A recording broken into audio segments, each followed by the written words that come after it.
দর্শক, এই মুহূর্তের সবচেয়ে ব্রেকিং নিউজ সেটি হচ্ছে ইসরায়েলের প্রধান এবং বৃহত্তর বিমানবন্দর বেন গুরিয়নে আঘাত এনেছে ইরানের ক্ষেপণাস্ত্র। এই আঘাতের ফলে ইসরায়েল সবচেয়ে বড় ক্ষতির সম্মুখীন হতে পারে এমনটা কিন্তু ধারণা করা হচ্ছে, যেহেতু এটি ইসরায়েলের সবচেয়ে বড় এবং ব্যস্ত আন্তর্জাতিক বিমানবন্দর বেন গুরিয়ন বিমানবন্দর। সেই বিমানবন্দরে কিন্তু হামলা চালানো হয়েছে। এই হামলার কথা স্বীকার করেছে এবং এই হামলার কথা জানিয়েছে ইসরায়েলের সংবাদ মাধ্যমগুলো। তবে ইসরায়েলের পক্ষ থেকে বা ইসরায়েলের সামরিক বাহিনীর পক্ষ থেকে এ বিষয়ে এখন পর্যন্ত কতগুলো ক্ষয়ক্ষতি হয়েছে বা কী পরিমাণ ক্ষয়ক্ষতি হয়েছে সে বিষয়ে কিন্তু এখনও জানানো হয়নি। আরেকটি বড় খবর হচ্ছে B-2 বোমারু বিমান দিয়ে কিন্তু হামলা চালানো হয়েছে। যুক্তরাষ্ট্রের যে B-2 বোমারু বিমান, সেই B-2 বোমারু বিমান দিয়ে ইরানের বিভিন্ন শহরের উপর হামলা চালানো হয়েছে। হামলার আজ সপ্তম দিন। সেই সপ্তম দিনে শুক্রবার প্রথমবারের মতো কিন্তু তারা হামলা চালিয়ে বসলো। এই ছিল এখনকার মতো সবচেয়ে বড় ব্রেকিং নিউজ। আপনারা জানেন যে ইরান কিন্তু ইসরায়েলের উপর যে হামলা, সেই হামলা অব্যাহত রেখেছে। সেই হামলার অংশ হিসেবে তারা গতকাল রাতে বড় কিছু হামলা চালিয়েছে। তার মধ্যে অন্যতম একটি হামলা হচ্ছে তাদের যে বড় ভয়ঙ্কর বোমা, ক্লাস্টার মিসাইল বোমা, সেই ক্লাস্টার মিসাইল বোমা কিন্তু ছড়েছে।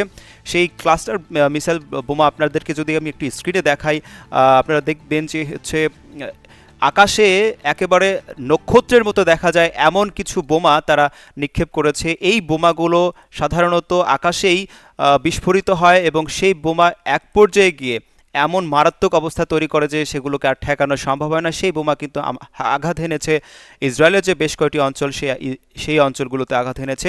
সেরকমটা কিন্তু তথ্য তারা জানিয়েছে। ইরানের রাষ্ট্রীয় টেলিভিশন সহ অন্যান্য গণমাধ্যমের সূত্রে এই তথ্যগুলো জানানো হয়েছে। আপনাদের সবাইকে জানিয়ে রাখি যে গত শনিবারের যুদ্ধ শুরু হওয়া ইরানের উপর যুক্তরাষ্ট্র এবং ইসরায়েলের সবচেয়ে বড় সহিংসতার এই ঘটনায় এখন পর্যন্ত সবচেয়ে বড় একটি ঘটনা ঘটল। ইসরায়েলের প্রধান বিমানবন্দরে আঘাত এনেছে ইরানের ক্ষেপণাস্ত্র।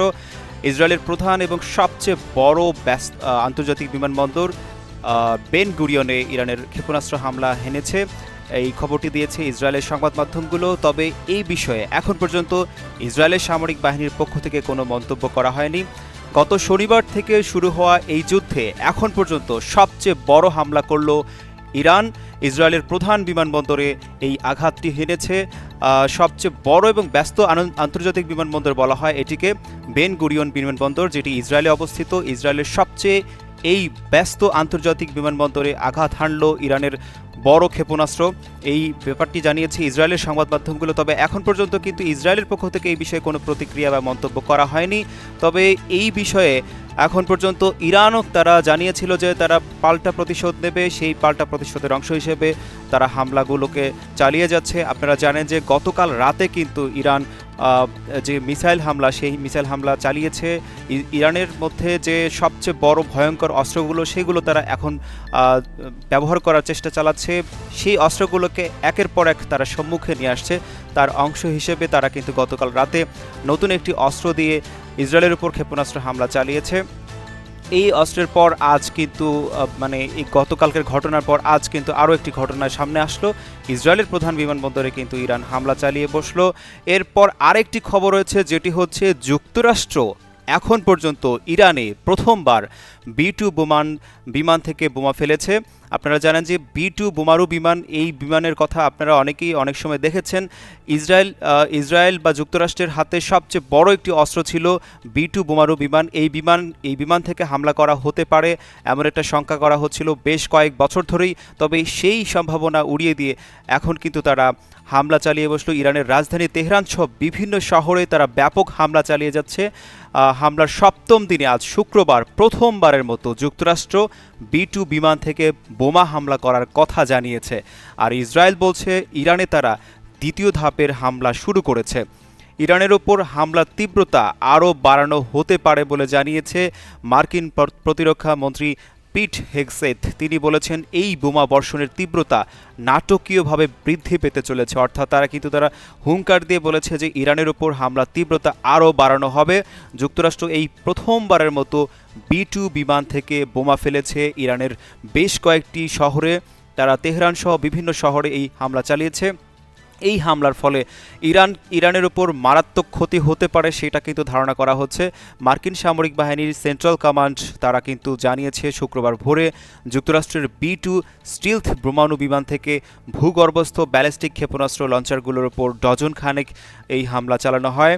এই হামলা কিন্তু ভূগর্ভে প্রবেশ করে ধ্বংস করতে সক্ষম। আপনারা জানেন যে ইরানের কিন্তু বেশ কিছু অঞ্চল আছে যে অঞ্চলগুলো পাহাড়ে ঘেরা এবং পাহাড়ের পাদদেশে তাদের অস্ত্র যে কারখানা, অস্ত্রের যে গুদামঘর সেটি কিন্তু রয়েছে। সেই মানে পারমাণবিক কেন্দ্রের আঘাত হানতে সক্ষম এমন অস্ত্র রয়েছে যুক্তরাষ্ট্রের হাতে।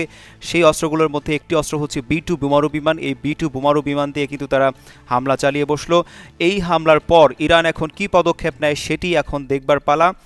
আরেকটি ঘটনা হচ্ছে যে কুয়েতে মার্কিন ঘাঁটি লক্ষ্য করে ইরান কিন্তু হামলা চালিয়েছে কিছুক্ষণ আগে, অর্থাৎ দুপুরের পর এই ঘটনাটি ঘটেছে।